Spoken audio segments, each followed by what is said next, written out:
شروع اللہ کا نام لے کر جو بڑا مہربان نہایت رحم والا ہے۔ ایک طلب کرنے والے نے عذاب طلب کیا جو نازل ہو کر رہے گا، یعنی کافروں پر، اور کوئی اس کو ٹال نہ سکے گا۔ جو بلندیوں والے اللہ کی طرف سے نازل ہوگا، جس کی طرف روح القدس اور دوسرے فرشتے چڑھتے ہیں، اس روز نازل ہوگا جس کا طول 50,000 برس ہوگا۔ تو تم کافروں کی باتوں کو حوصلے کے ساتھ برداشت کرتے رہو۔ لوگ اس دن کو دور سمجھتے ہیں، جبکہ ہماری نظر میں وہ قریب ہے۔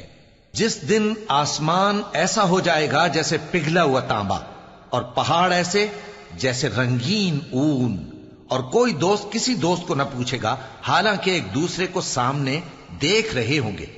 اس روز گناہگار چاہے گا کہ کسی طرح اس دن کے عذاب کے بدلے میں سب کچھ دے دے، یعنی اپنے بیٹے اور اپنی بیوی اور اپنے بھائی اور اپنا خاندان جس میں وہ رہتا تھا، اور جتنے آدمی زمین پر ہیں، غرض سب کو دے ڈالے، پھر اپنے آپ کو عذاب سے چھڑا لے۔ لیکن ایسا ہرگز نہیں ہوگا۔ وہ بھڑکتی ہوئی آگ ہے، کھال ادھیڑ کر کلیجہ نکال لینے والی۔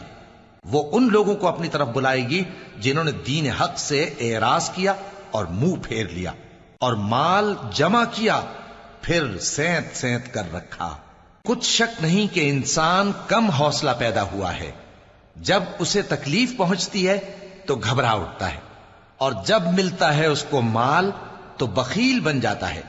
مگر نماز ادا کرنے والے جو نماز کا التزام رکھتے اور ہمیشہ پڑھتے ہیں، اور جن کے مال میں حصہ مقرر ہے، یعنی مانگنے والے کا اور نہ مانگنے والے کا، اور جو روز جزا کو سچ سمجھتے ہیں، اور جو اپنے پروردگار کے عذاب سے خوف رکھتے ہیں، بے شک ان کے پروردگار کا عذاب ہے ہی ایسا کہ اس سے بے خوف نہ ہوا جائے۔ اور جو اپنی شرمگاہوں کی حفاظت کرتے ہیں مگر اپنی بیویوں یا باندیوں سے کہ ان کے پاس جانے میں انہیں کچھ ملامت نہیں، اور جو لوگ ان کے سوا اور طریقے ڈھونڈیں تو وہ حد سے نکل جانے والے ہیں، اور جو اپنی امانتوں اور اپنے عہد و پیمان کا پاس کرتے ہیں، اور جو اپنی گواہیوں پر قائم رہتے ہیں، اور جو اپنی نماز کی پابندی کرتے ہیں، یہی لوگ جنتوں میں عزت و اکرام سے ہوں گے۔ تو اے نبی، ان کافروں کو کیا ہوا ہے کہ تمہاری طرف دوڑے چلے آتے ہیں، دائیں اور بائیں سے گروہ گروہ ہو کر جمع ہوتے جاتے ہیں؟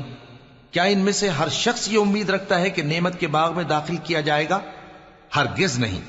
ہم نے ان کو اس چیز سے پیدا کیا ہے جسے یہ جانتے ہیں۔ پس مشرقوں اور مغربوں کے مالک کی قسم کہ ہم طاقت رکھتے ہیں، یعنی اس بات پر کہ ان سے بہتر لوگ بدل لائیں، اور ہم عاجز نہیں ہیں۔